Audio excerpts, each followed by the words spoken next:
이 부분이 이제 6만 불로 인크리스가 되었어요. 그래서 개인당 6만 불까지 세율을 소득으로 이제 적용이 안 된다는. 그래서 두 분이 하게 되면 이제 12만 불까지 첫 집을 구매하시는 분들에게는 되게 좋은 소식 중에 하나입니다. 드디어 세금 보고 시즌이 왔습니다. 매일매일 회계하고 있는데 매년 뭐 이맘때 되면 또 세금 관련된 문의들도 많이 받고 있어서 올해는 또 어떤 새롭게 업데이트된 내용이 어떤 것들이 있는지 한번 짚고 넘어가면 좋을 것 같아서 찾아뵙게 되었습니다. 매년 이제 정부에서 예산 발표가 나오거든요. 그럼 예산이 발표 나오면 그거에 맞춰서 세금을 내는 그런 텍스 브래킷이 있는데 그런 금액들이 다 조정이 돼요. 그리고 기본 공제 금액도 이제 조정이 되는데 새롭게 이제 업데이트된 내용들을 한번 짚어보고 넘어가는 시간 갖도록 하겠습니다. 세금 세율 같은 경우는 이제 연방 세금이 있고요. 이제 주정부 세금이 있어요. 그래서 연방 세금은 캐나다 전체적으로 적용되는 세금이고요. 이제 주정부 세금은 이제 BC주에 사시면 이제 BC주 세율을 적용받게 되고요. 뭐 알버타, 뭐 매니토바, 온타리오마다 이제 각각 세율이 조금씩 다르고 이제 베네핏도 달라요. 그래서 공통적으로 물어보시는 게 얼마 정도 벌어야 세금을 좀 적게 냅니까? 이런 것들 많이 물어보세요. 그래서 매년 인플레이션도 있고 해가지고 그런 텍스 브래킷이 조금씩 변경이 되는데 2024년도 이제 올해 세금 보고 하셔야 되는데 올해 기준은 5만 197불 미만까지는 이제 가장 낮은 세율로 적용이 되십니다. 그래서 가장 낮은 세율이 연방정부 같은 경우는 15%예요. 그래서 5만 197불 미만으로 버셨다. 그러면은 이제 15%의 이제 세율이 적용이 되고요. 그 다음에 5만 197불부터 10만 392불까지. 그러니까 이제 두 번째 세율인데요. 이제 20.5%, 이제 5.5%가 더 올라갑니다. 그래서 예를 들면 5만 불은 더 버시는데 한 6만 불, 뭐 7만 불 버시는 분들, 이런 분들 같은 경우는 5만 불부터 이제 그 이상의 소득에 대해서는 20.5%가 이제 적용이 되기 때문에 이제 이런 부분들은 뭐 RRSP를 구매하시다든지 해서 구매하신 만큼 또 세율이 줄어들 수 있어요. 그래서 이제 그런 브라켓을 넘어가시는 분들은 이제 그런 텍스 플래닝을 잘 짜셔서 이제 세금을 절약하실 수가 있을 것 같습니다. 그리고 그 다음 레이트는 이제 10만 392불부터 15만 5천 625불까지는 26%, 또한 5.5%가 또 올라가죠. 그리고 그 이상 버시는 분들, 그러니까 15만 5천 625불부터 22만 1,000불 정도 버시는 분들은 29%로 또 이제 3% 정도가 추가로 올라갑니다. 그리고 이제 최대로 이제 최대 세율이 이제 22만 1,000불 이상을 버시는 분들 같은 경우는 이제 연방 세율이 33%. 그리고 이제 주정부 세율까지 따지게 되면 이제 50%가 넘어가거든요. 그래서 이런 분들 같은 경우는 많이 버시기 때문에 이제 세금을 많이 내시긴 하지만 이제 플래닝을 잘 짜서 조금 더 이제 줄일 수 있는 그런 방법들을 미리 짜시면 조금 더 이제 세율을 줄일 수 있기 때문에 잘 준비하시면 아니면 담당 회계사님과 잘 상담하셔서 이제 어떻게 하면 이제 세금을 줄일 수 있는지 상담해 보시면 좋을 것 같습니다. 제가 있는 곳이 이제 BC주다 보니까 이제 BC주 이제 세율은 또 다릅니다. 그래서 BC주 같은 경우는 이제 47,937불까지 이제 가장 적은 세율인데요. 세율이 5.06%. 그래서 이제 제가 일반적으로 말씀드리는 거는 이제 기본 세율은 이제 개인은 이제 20%, 연방정부에 이제 주정부 세금까지 더하게 되면 이제 20%가 이제 기본 세율이 되는 거고요.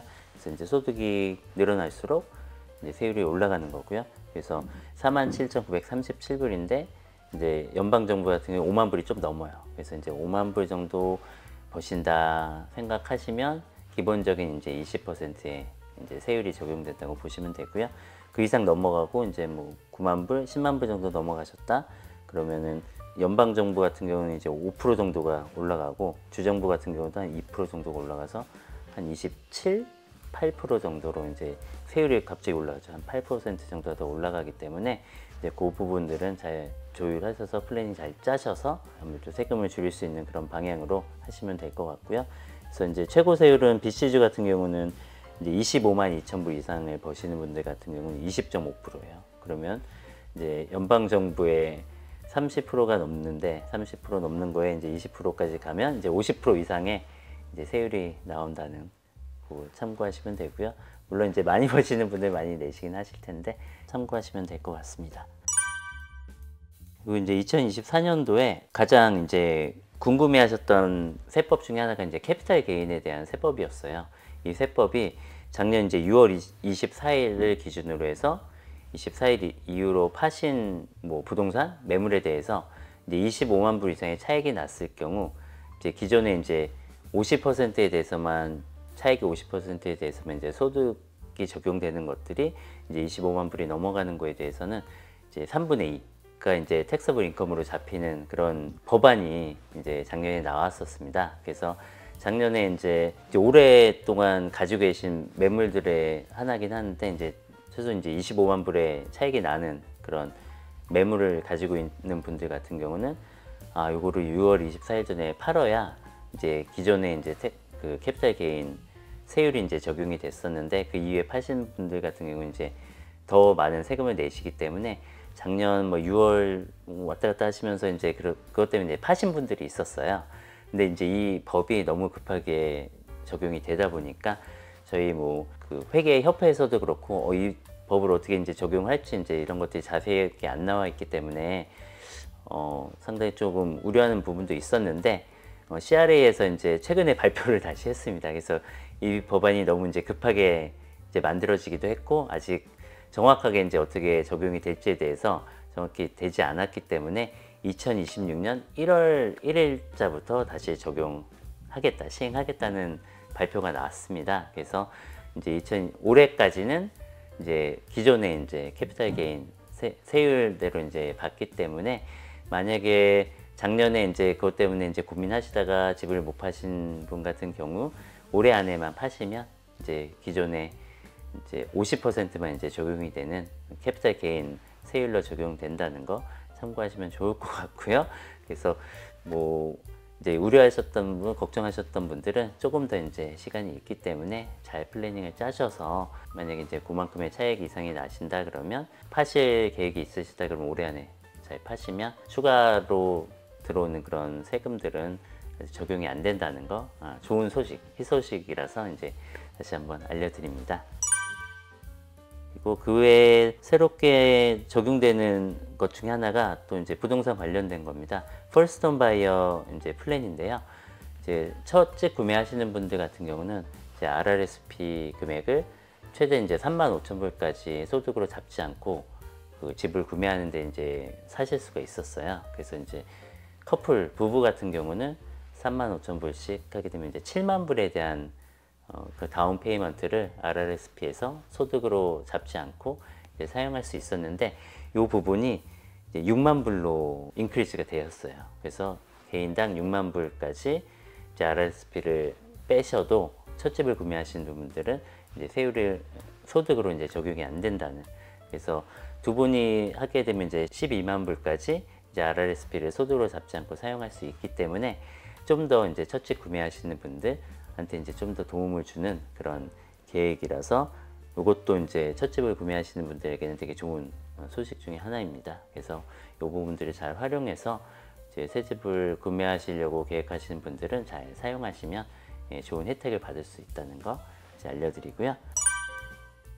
그리고 요즘 같은 경우 이제 쇼텀 렌탈 같은 경우 잘 많은 콘도들에서 이제 그런 제한들이 있긴 있는데 이제 쇼텀으로 렌트를 해서 이제 소득이 있는 분들은 이제 렌탈 소득을 이제 보고를 하시는데 대신 기존에 일반적으로 렌트 주시는 분들한테 이제 공제받을 수 있는 그런 공제금들이 쇼텀 렌탈 같은 경우는 그런 것들을 공제받을 수가 없습니다.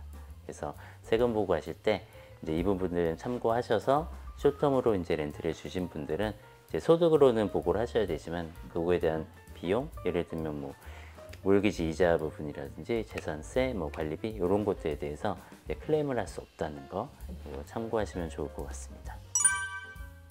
그리고 마지막으로 이제 업데이트 된 것 중에 하나가 이제 작년부터 이제 적용이 된 건데요. 렌트를 사시는 분들한테 최대 이제 400불까지 이제 세금 보고하셨을 때 이제 400불의 이제 환급이 나오는 그런 렌털 크레딧이 이제 작년부터 생겼는데요. 올해도 이제 적용이 되고요. 작년 같은 경우는 이제 6만 불 미만의 이제 가족 임금이 6만 불 미만이신 분들한테 이제 400불의 이제 크레딧이 주어졌는데 올해는 63,000불로 조금 올라갔어요. 그래서 소득이 63,000불 미만인 분, 그래서 63,000불에서 83,000불 사이는 이제 부분적으로 이제 렌트 크레딧을 받을 수 있다는 내용을 다시 한번 알려드리고요. 그래서 올해 세금 보고 관련돼서 가장 중요한 부분은 이제 캐피탈 게인 관련돼서 그 적용되었던 새롭게 나왔던 룰이 이제 2026년으로 연기됐다는 거와 이제 폴스톤 바이어 분들 같은 경우 RRSP를 빼서 쓸 수 있는 금액이 이제 늘어났다는 그런 업데이트 사항들을 알려드리고요. 오늘은 세금 보고 관련돼서 업데이트 해드렸고요. 다음에 또 좋은 내용으로 다시 찾아뵙도록 하겠습니다. 감사합니다.